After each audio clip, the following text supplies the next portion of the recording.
کو اگر مخصوص نشستیں مل جاتی ہیں تو سنگل لارجسٹ پارٹی اس وقت پاکستان تحریک انصاف ہوگی. تو پھر کیا پاکستان تحریک انصاف کو اس تناسب کے حساب سے نمائندگی ملے گی اس کمیٹی میں؟ اگر یہ مخصوص نشستیں پاکستان تحریک انصاف کو مل جاتی ہیں تو definitely Pakistan Tehreek Insaf single largest party ہے. پیپلز پارٹی اس کے بعد ہے, پھر MQM ہے, پھر JUI ہے, پھر اس کے بعد دیگر جماعتیں ہیں. ان سب کو متناسب نمائندگی دینے کے حوالے سے کیا فارمولہ ہے, کس طرح سے یہ نمائندگی دی جائے گی, یہ بہت بڑا سوال ہے. اس بارے میں آئین بالکل خاموش ہے. پھر ایک اور بڑا سوال جو کہ لیگل حوالے سے ایک سوال سامنے آیا ہے, ایک مسئلہ سامنے آیا ہے کہ اگر کوئی جج انکار کر دیتا ہے چیف جسٹس بننے سے, فار ایگزامپل 3 کا پینل آنا ہے نا, 3 ناموں کا پینل آئے گا, اس میں سے اگر کسی کو چیف جسٹس نامزد کیا جاتا ہے اور وہ کہتا ہے جج کہ جی مجھے ابھی چیف جسٹس نہیں بننا کیونکہ ابھی اس کے 8 9 سال 10 سال اس کی ریٹائرمنٹ میں پڑے ہیں, اگر وہ چیف جسٹس بن جاتا ہے تو 3 سال بعد اس کی آٹومیٹکلی ریٹائرمنٹ ہو جائے گی, لیکن وہ جج یہ چاہتا ہے کہ مجھے ابھی سرو کرنا ہے سپریم کورٹ میں, اپنا کردار ادا کرنا ہے, وہ چیف جسٹس نہیں بنتا. تو اس کے بعد پھر یہ کمیٹی کیا کرے گی؟ کیا جو ہے وہ چوتھے نمبر والے کو اٹھا کر اس پینل میں شامل کیا جائے گا اور پھر دوبارہ سے کمیٹی کا اجلاس ہوگا, یا دیگر جو 2 ججز بچ گئے ہیں اس پینل میں, جو 2 ججز کے نام بچ گئے ہیں ان میں سے کوئی فائنل کیا جائے گا؟ یہ بھی ایک بہت بڑا مسئلہ ہے. اس بارے میں ابھی کوئی کلیئرٹی نہیں ہے, کوئی وضاحت نہیں ہے. یہ آئینی ترمیم اس حوالے سے بالکل خاموش ہے. دیکھیں یہ وہ معاملات ہیں جو کہ ابھی عدالت میں جانے سے پہلے حل ہونے ہیں. کوئی بھی معاملہ جب عدلیہ میں جائے گا تو عدلیہ تو تشریح کرے گی, لیکن یہ وہ معاملہ ہے جس میں کلیئرٹی چاہیے, کیونکہ اس نے عدلیہ کے میں جانے سے پہلے کا یہ معاملہ ہے, چیف جسٹس کے تقرر کا یہ معاملہ ہے. اس کے بعد پھر اگر کوئی جو جج جس نے انکار کر دیا ہے چیف جسٹس بننے سے, اس کے لیے کانسیکوینسز کیا ہوں گے؟ دیکھیں ایک رول ہے, بہت واضح ہے کہ فار ایگزامپل اگر ہائی کورٹ سے کسی جج کو ایلیویٹ کیا جاتا ہے, سپریم کورٹ لے جایا جاتا ہے, اور اگر وہ جج انکار کر دیتا ہے کہ جی مجھے سپریم کورٹ میں نہیں جانا, تو پھر وہ ہائی کورٹ میں بھی اس کو نہیں رکھا جاتا, پھر وہ ہائی کورٹ میں بھی نہیں رہتا جج اگر وہ انکار کر دیتا ہے. تو یہاں پر اگر کوئی جج چیف جسٹس بننے سے انکار کرتا ہے تو اس کے کانسیکوینسز کیا ہوں گے؟ کیا وہ وہاں پر موجود رہے گا بطور جج سپریم کورٹ میں, اپنی سروسز دے گا, وہاں پر سرو کرے گا, یا وہ وہاں پر بھی موجود نہیں رہے گا؟ آئین اس بارے میں بالکل خاموش ہے. اس بارے میں کچھ پتہ نہیں ہے کہ کیا ہوگا, کیسے ہوگا.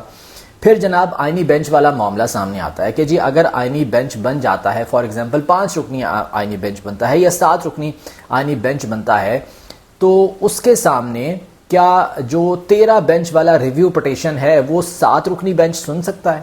کیا وہ سنے گا؟ فار ایگزامپل یہ جو ابھی حالیہ مخصوص نشستوں والا کیس آیا تھا, اس میں 13 ججز کا وہ بینچ تھا جس میں 8-5 سے فیصلہ دیا گیا.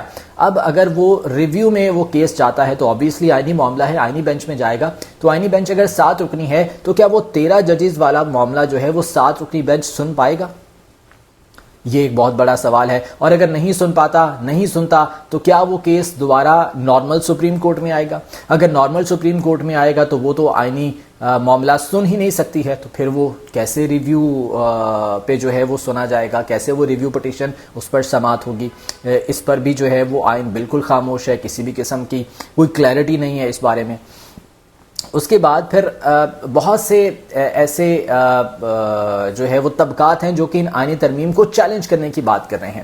اب یہاں پر بھی ایک بہت بڑا سوال ہے کہ اگر ان آئینی ترامیم کو چیلنج کیا جاتا ہے تو کہاں پر چیلنج کیا جائے گا؟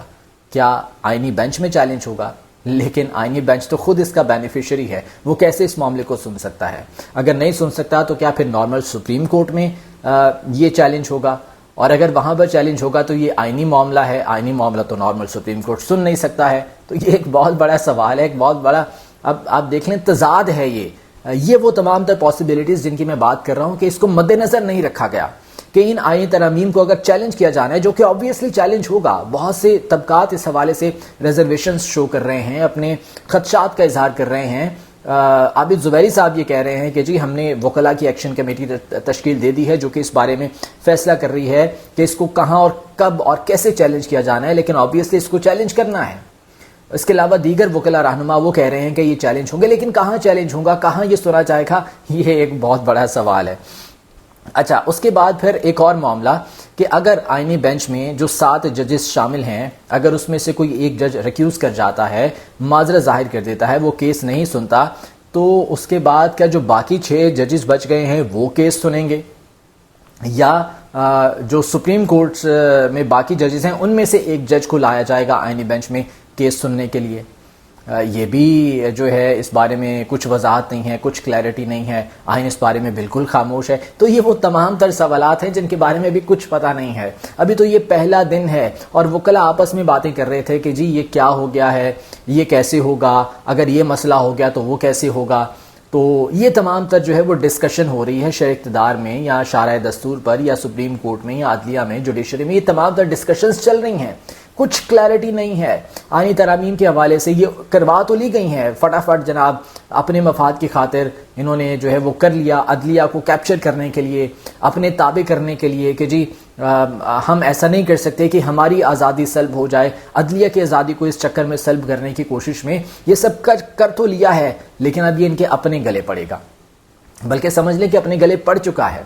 قاضی فائز عیسیٰ صاحب تو جا رہے ہیں، قاضی فائز عیسیٰ صاحب تو مزید کچھ دنوں تک ماضی کا حصہ بن جائیں گے، اور وکلاء کی جانب سے یہ اعلان کیا گیا ہے کہ جناب جس دن قاضی فائز عیسیٰ ریٹائر ہو کر جائیں گے اس دن ہم یوم نجات کے طور پر وہ دن منائیں گے۔ یہاں تک باتیں کی جا رہی ہیں قاضی فائز عیسیٰ کی ریٹائرمنٹ کے حوالے سے۔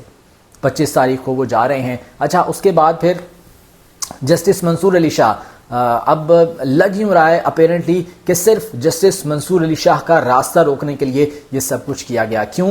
کیونکہ جسٹس منصور علی شاہ کے بارے میں یہ ایک تاثر قائم کر دیا گیا تھا کہ وہ آئیں گے تو وہ الیکشن آڈٹ شروع ہو جائے گا اور موجودہ جو حکومت ہے اس کو اپنی بقا کا خطرہ لاحق ہو جائے گا، تو اس حوالے سے یہ راستہ روکنے کے لیے تمام تر چیزیں جو ہے وہ کی گئی ہیں۔ اب اگر 3 ججز کے ناموں کا پینل آتا ہے چیف جسٹس کے تقرر کے لیے، تو اس میں موسٹ سینئر جسٹس منصور علی شاہ ہیں، دوسرے نمبر پر جسٹس منیب اختر ہیں، اور تیسرے نمبر پر جسٹس یحییٰ آفریدی ہیں۔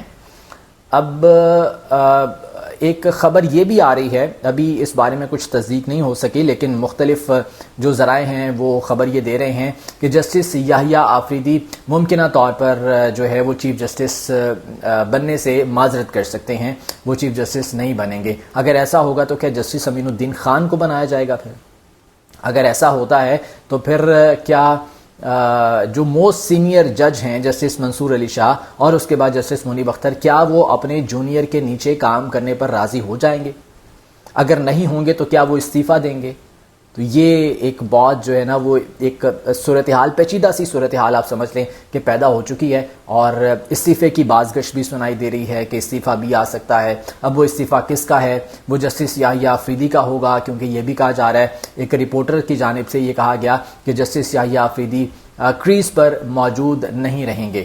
تو اب پتہ نہیں ہے کہ جسٹس یحییٰ آفریدی استعفیٰ دیں گے یا جسٹس منصور علی شاہ۔ اگر جسٹس منصور علی شاہ استعفیٰ دیتے ہیں تو پھر جسٹس منیب اختر بھی ممکنہ طور پر استعفیٰ دیں گے۔ تو یہ ایک بہت پیچیدہ صورتحال اس وقت جو ہے وہ بن چکی ہے جوڈیشری کے اندر، صرف اس وجہ سے کہ جلدی میں جناب ہم جسٹس قاضی فائز عیسیٰ جا رہے ہیں، کہیں جسٹس منصور علی شاہ چیف جسٹس نہ بن جائیں، ہماری حکومت کو خطرہ لاحق ہو جائے گا۔ یہ تمام تر چیزیں کرنے کے لیے انہوں نے فوری طور پر امینڈمنٹ کروا دی، 26ویں آئینی ترمیم جو ہے وہ کروا دی ہے۔ اب کیا کرنا ہے، کیسے کرنا ہے، کچھ سمجھ نہیں آ رہی۔ 24 گھنٹے آئندہ کی بہت اہم ہے، شاید یہ معلوم ہو جائے کہ نیکسٹ چیف جسٹس کون ہوگا۔ اس بارے میں بات کریں گے آنے والی ویڈیو میں۔ آج کی ویڈیو سے مجھے اجازت دیجیے، اللہ نے کے بعد۔